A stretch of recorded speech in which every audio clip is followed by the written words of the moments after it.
శృతిక అంటే సోదరులు. వారు ఒక చిన్న గ్రామంలో నివసిస్తున్నారు. అనిత పెద్దది, శృతి చిన్నది. వీరికి ఎప్పుడూ ప్రేమతో సమయం గడపడం ఇష్టం. చిన్నప్పటి నుండి ఒకరినొకరు పరస్పరంగా ఆదుకున్నారు.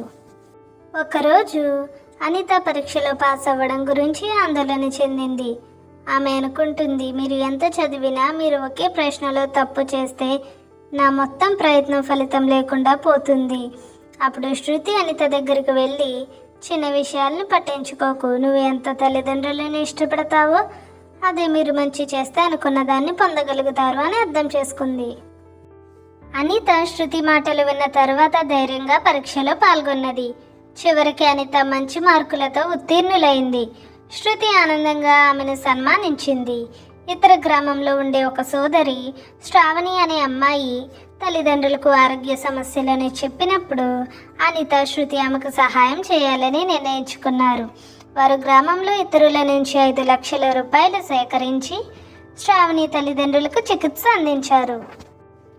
ఈ సంఘటన తర్వాత అనిత మరియు శృతి ఎప్పటికప్పుడు ఒకరికి ప్రేరణగా ఉంటారు. వారు తెలిసినంత వరకు సోదరుల మధ్య ప్రేమ మరియు సహనం జీవన మార్గం అవుతుంది.